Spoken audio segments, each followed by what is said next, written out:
ನಾಳೆ ಮಧ್ಯರಾತ್ರಿನೇ ಬೆಂಗಳೂರಿಗೆ ಬರ್ತಾ ಇದ್ದಾನೆ ಪ್ರಜ್ವಲ್. ಮ್ಯೂನಿಕ್ನಿಂದ ಫ್ಲೈಟ್ ಟಿಕೆಟ್ ಬುಕ್ ಮಾಡಿರುವಂಥದ್ದು. ನಾಳೆ ಮಧ್ಯರಾತ್ರಿ KIAL ಏರ್ಪೋರ್ಟ್ಗೆ ಪ್ರಜ್ವಲ್ ಎಂಟ್ರಿ ಕೊಡಲಿದ್ದಾನೆ. ನಾಳೆ 12 ಗಂಟೆಗೆ, ನಾಳೆ ಮಧ್ಯಾಹ್ನ 12 ಗಂಟೆಗೆ ಹೊರಟ್ರೆ 12:15 ಗಂಟೆ ಜರ್ನಿ. ಮಧ್ಯರಾತ್ರಿ 12:15 ತಲುಪಲಿರುವಂಥದ್ದು ಪ್ರಜ್ವಲ್ ಕೆಂಪೇಗೌಡ ಇಂಟರ್ನ್ಯಾಷನಲ್ ಏರ್ಪೋರ್ಟ್ಗೆ. ಸೊ ಹೀಗಾಗಿ SIT ಅಧಿಕಾರಿಗಳು ಸಿದ್ಧತೆಯನ್ನು ಮಾಡಿಕೊಂಡಿದ್ದಾರೆ. ಬರ್ತಿದ್ದ ಹಾಗೆ ಅರೆಸ್ಟ್ ಮಾಡಲಿಕ್ಕೆ ನಾಳೆ ಮಧ್ಯಾಹ್ನ 12:05ಕ್ಕೆ ಫ್ಲೈಟ್ ಹತ್ತಲಿರುವಂಥದ್ದು ಪ್ರಜ್ವಲ್. ನಾಳೆ ಮಧ್ಯರಾತ್ರಿ ಬೆಂಗಳೂರಿಗೆ ಬರುತ್ತೆ ಫ್ಲೈಟು. ಆ ಸಂದರ್ಭದಲ್ಲಿ ಬರ್ತಿದ್ದ ಹಾಗೆ ಅರೆಸ್ಟ್ ಮಾಡಲಿಕ್ಕೆ SIT ಟೀಮ್ ರೆಡಿ ಇದೆ. ಈಗ ಆಲ್ರೆಡಿ ಅಲ್ಲೊಂದು ಟೀಮ್ ಇತ್ತು, ಶಿಫ್ಟ್ ವೈಸ್ ವರ್ಕ್ ಮಾಡ್ತಾ ಇದ್ರು. ಇವತ್ತು ಬರ್ತಾನೆ ನಾಳೆ ಬರ್ತಾನೆ ಅನ್ನುವಂಥ ಲೆಕ್ಕಾಚಾರದಲ್ಲಿ SIT ಅಧಿಕಾರಿಗಳು ಏರ್ಪೋರ್ಟ್ನಲ್ಲಿ ಇದ್ರು. ಮತ್ತೊಂದು ಕಡೆ ಮಂಗಳೂರು ಏರ್ಪೋರ್ಟ್ ಆಗಿರ್ಬೋದು, ಬೇರೆ ಬೇರೆ ಏರ್ಪೋರ್ಟ್ಗಳಲ್ಲೂ ಕೂಡ ಮಾಹಿತಿಯನ್ನು ಪಡ್ಕೊಳ್ತಾ ಇದ್ರು. ಎಲ್ಲಾದರೂ ಪ್ರಜ್ವಲ್ ಚೆಕ್ಕಿನ್ ಆಗ್ತಾನ ಅನ್ನುವಂಥದ್ರ ಬಗ್ಗೆ. ಬ್ಲೂ ಕಾರ್ನ ನೋಟಿಸ್ ಹೊಡಿಸಿದ್ದಂಥ ಹಿನ್ನೆಲೆಯಲ್ಲಿ ಎಲ್ಲಿ ಚೆಕ್ಕಿನ್ ಆದರೂ ಕೂಡ ಮಾಹಿತಿ ಅಂತೂ ಸಿಕ್ಕೋದು.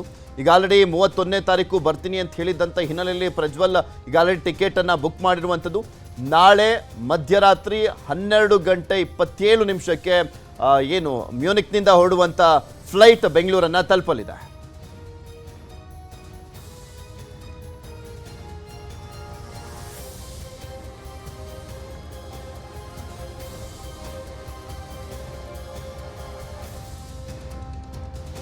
ಇನ್ನು ಪ್ರಜ್ವಲ್ ಬರ್ತಾ ಇದ್ದಂತೆ ಅರೆಸ್ಟ್ ಮಾಡ್ತೇವೆ, ಏರ್ಪೋರ್ಟ್ನಲ್ಲೇ ಆತನನ್ನ ಬಂಧಿಸಬೇಕು. ಬೆಂಗಳೂರಿನಲ್ಲಿ ಗೃಹ ಸಚಿವ ಪರಮೇಶ್ವರ್ ಹೇಳಿಕೆಯನ್ನ ಕೊಟ್ಟಿದ್ದಾರೆ. ಗೃಹ ಸಚಿವರಾಗಿರುವಂಥ ಪರಮೇಶ್ವರ್ ಪ್ರಜ್ವಲ್ ವಿಚಾರಕ್ಕೆ ಸಂಬಂಧಪಟ್ಟಂತೆ ಸ್ಟೇಟ್ಮೆಂಟ್ ಮಾಡಿದ್ದಾರೆ.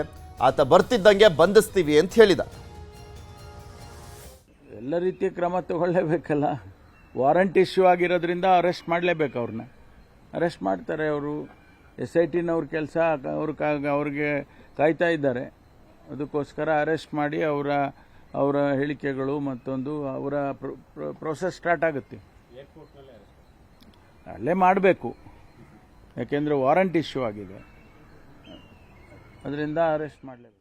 ಇನ್ನು ತಲೆಮರೆಸ್ಕೊಂಡಿದ್ದಂಥ ಪ್ರಜ್ವಲ್ ರೇವಣ್ಣ ಮೊನ್ನೆ ವಿಡಿಯೋ ರಿಲೀಸ್ ಮಾಡಿದ್ರಲ್ಲ, ಅದರಲ್ಲಿ ನಾನು ಖಿನ್ನತೆಗೆ ಒಳಗಾಗಿದ್ದೆ ಅಂತ ಹೇಳಿದ್ರು. ಇದಕ್ಕೆ ಪ್ರಿಯಾಂಕರ್ಗೆ ರಿಯಾಕ್ಷನ್ ಕೊಟ್ಟಿದ್ದಾರೆ.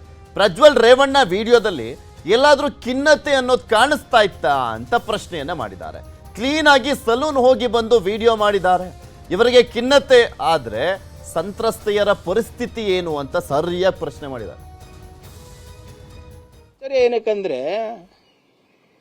30 ದಿನ ಸುಮ್ಮನಿದ್ದಿ ಸಡನ್ ಆಗಿ ಸ್ವಾಭಿಮಾನ, ಪಕ್ಷದ ಗೌರವ, ಕುಟುಂಬದ ಗೌರವ ನಿನ್ ಬಂತ. 30 ದಿನ ಹಿಂದೆ ನಿಮ್ಮ ಕುಟುಂಬದ ಗೌರವದ ಬಗ್ಗೆ ನಿಮ್ಗೆ ಕಾಳಜಿ ಇರಲಿಲ್ವಾ? ನಿಮ್ಮ ಸ್ವಾಭಿಮಾನದ ಬಗ್ಗೆ ಕಾಳಜಿ ಇರಲಿಲ್ಲ? ನನಗೆ ಕುತೂಹಲ ಏನಿದೆ ಅಂದರೆ, ಆ ಫಾರಿನ್ ಕಂಟ್ರಿನಲ್ಲಿ ಏನಿರ್ಬೋದು ನಿಮ್ಮ ಸ್ವಾಭಿಮಾನಕ್ಕಿಂತ ದೊಡ್ಡದು, ನಿಮ್ಮ ಕುಟುಂಬದ ಮರ್ಯಾದೆಕ್ಕಿಂತ ದೊಡ್ಡದು, ನಿಮ್ಮ ಪಕ್ಷದ ಮರ್ಯಾದೆಕ್ಕಿಂತ ದೊಡ್ಡದು ಕಾಪಾಡುವಂಥ ಯಾವ ವಸ್ತು ಅಲ್ಲಿದೆ ಫಾರಿನ್ ಕಂಟ್ರಿನಲ್ಲಿ? ಖಿನ್ನತೆಗೆ ಒಳಗಾಗಿದ್ದಾರಂತೆ. ಆ ವಿಡಿಯೋ ನೋಡಿದ್ರೆ ತಮಗನ್ಸುತ್ತಾ ಕ್ಲೀನಾಗಿ ಸಲೂನ್ ಗಿಲೀನಿಗೆ ಹೋಗಿ ಬಂದಂಗಿದೆ? ನಾನು ದಯವಿಟ್ಟು ಕ್ಷಮಿಸಬೇಕು, ನಾನು ಈ ಪ್ರಶ್ನೆ ಕೇಳ್ತಾ ಇದ್ದೀನಿ. ಅದರಲ್ಲಿ ಖಿನ್ನತೆಗೆ ಒಳಗಾಗಿರುವಂಥ ವ್ಯಕ್ತಿ ಕಂಡ್ರ ನಿಮಗೆ?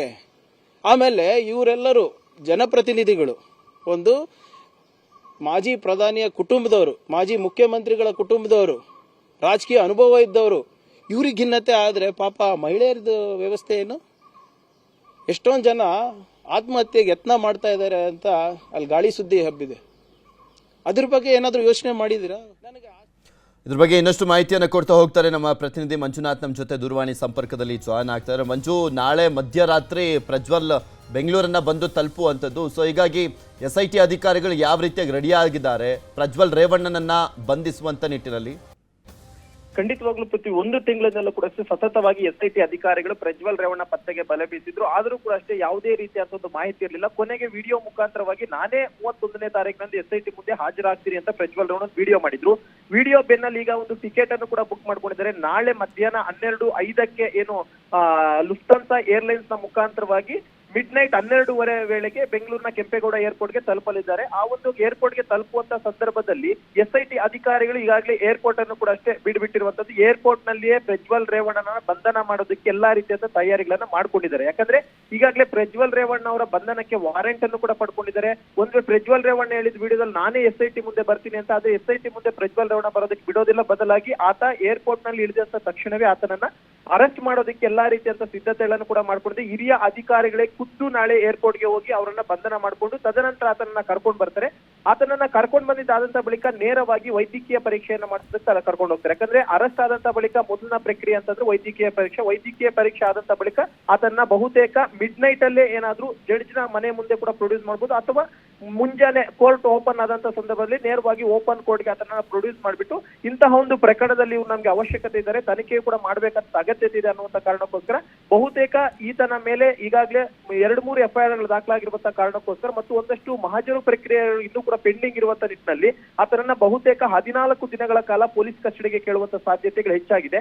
ಯಾಕಂದ್ರೆ ಪ್ರಜ್ವಲ್ ರೇವಣ್ಣನ ಒಂದು ಎನ್ಕ್ವೈರಿ ಮಾಡುವಂತ ಅಗತ್ಯತೆ ಇದೆ. ಮತ್ತೊಂದು ಕಡೆ ಆ ಸಂತ್ರಸ್ತರು ಕೊಟ್ಟಂತ ದೂರಿನಲ್ಲಿ ಎಲ್ಲೆಲ್ಲಿ ಅವರು ನನ್ನ ಮೇಲೆ ಅತ್ಯಾಚಾರ ಮಾಡಿದ್ದಾರೆ, ಲೈಂಗಿಕ ದೌರ್ಜನ್ಯ ಮಾಡಿದ್ದಾರೆ ಅಂತ ದೂರು ಕೊಟ್ಟಿದ್ದಾರೆ. ಅವರ ಒಂದು ಸ್ಟೇಟ್ಮೆಂಟ್ ನ ಆಧಾರದ ಮೇಲೆ ಆರೋಪಿಯನ್ನ ಕರ್ಕೊಂಡೋಗಿ ಅಲ್ಲಿ ಸ್ಥಳ ಮಹಜರನ್ನು ಮಾಡಬೇಕಾಗಿರುತ್ತೆ. ಜೊತೆಗೆ ಈಗಾಗಲೇ ಒಂದಷ್ಟು ಕಡೆಗಳಲ್ಲಿ ದಾಳಿಗಳನ್ನು ಕೂಡ ಮಾಡಿದ್ದಾರೆ. ಅದರಲ್ಲೂ ಕೂಡ ರೇವಣ್ಣ ಅವರ ಮನೆ ಮೇಲೆ ದಾಳಿ ಮಾಡಿದ್ದಾರೆ. ಪ್ರಜ್ವಲ್ ರೇವಣ್ಣ ಮನೆ ಮತ್ತು ಅವರ ಒಂದು ಫಾರ್ಮ್ ಹೌಸ್ ನ ಮೇಲೆ ಕೂಡ ದಾಳಿ ಮಾಡಿದ್ದಾರೆ. ಅಲ್ಲಿ ಕೂಡ ಅಷ್ಟೇ ಒಂದಷ್ಟು ಸಾಕ್ಷ್ಯಾಧಾರಗಳನ್ನು ಕೂಡ ಅಷ್ಟೇ ಕಲೆಕ್ಟ್ ಮಾಡ್ಕೊಂಡಿದ್ರು. ಜೊತೆಗೆ ಒಂದಷ್ಟು ಲ್ಯಾಪ್ಟಾಪ್ ಈಗಾಗಲೇ ಟೆಕ್ನಿಕಲ್ ಎವಿಡೆನ್ಸ್ ಕೂಡ ಕಲೆಕ್ಟ್ ಮಾಡ್ಕೊಂಡಿದ್ರು. ಅದರೆಲ್ಲದರ ವಿಚಾರಣೆ ಮಾಡುವಂತ ಸಲುವಾಗಿ SIT ಅಧಿಕಾರಿಗಳು ಎಲ್ಲಾ ರೀತಿಯ ತಯಾರಿಗಳನ್ನ ಮಾಡ್ಕೊಂಡಿದ್ದಾರೆ. ನಾಳೆ ಏನು ಪ್ರಜ್ವಲ್ ರೇವಣ್ಣ 12:05 ಏನು ಜರ್ಮನಿಯನ್ನ ಬಿಡ್ತಿದ್ದಾರೆ, 12:05 ಜರ್ಮನಿಯನ್ನ ಬಿಟ್ಟು ಮಧ್ಯರಾತ್ರಿ 12:30 ಸುಮಾರಿಗೆ ಬೆಂಗಳೂರಿನ ಕೆಂಪೇಗೌಡ ಏರ್ಪೋರ್ಟ್ಗೆ ಬರ್ತಾರೆ. ಏರ್ಪೋರ್ಟ್ಗೆ ಬಂದಂತ ತಕ್ಷಣವೇ ಆತನನ್ನ ಬಂಧನ ಮಾಡೋದಕ್ಕೆ SIT ಅಧಿಕಾರಿಗಳು ಕೂಡ ಎಲ್ಲಾ ರೀತಿಯ ತಯಾರಿಗಳನ್ನ ಮಾಡ್ಕೊಂಡಿದ್ದಾರೆ. ಪೃಥ್ವಿ, ಧನ್ಯವಾದ ಮಂಜು ನಿಮ್ಮೆಲ್ಲ ಮಾಹಿತಿಗಾಗಿ. ಕನ್ನಡಿಗರ ಮೆಚ್ಚಿನ ನಿಮ್ಮ ನ್ಯೂಸ್ 18 ಕನ್ನಡ ಈಗ ವಾಟ್ಸ್ಆಪ್ನಲ್ಲಿಯೂ ಲಭ್ಯ. ಕರ್ನಾಟಕ ಮತ್ತು ದೇಶ ವಿದೇಶದ 360 ಡಿಗ್ರಿ ಸುದ್ದಿ ವಿವರವನ್ನ ನೀವು ನಿಮ್ಮ ಕೈ ಬೆರಳುಗಳಲ್ಲಿಯೇ ಪಡೆಯೋದಿಕ್ಕೆ ಈ QR ಕೋಡ್ ಅನ್ನ ಸ್ಕ್ಯಾನ್ ಮಾಡಿ. ನಮ್ಮ ಚಾನೆಲ್ ಅನ್ನ ಫಾಲೋ ಮಾಡಿ, ನೋಟಿಫಿಕೇಶನ್ ಆನ್ ಮಾಡಿ.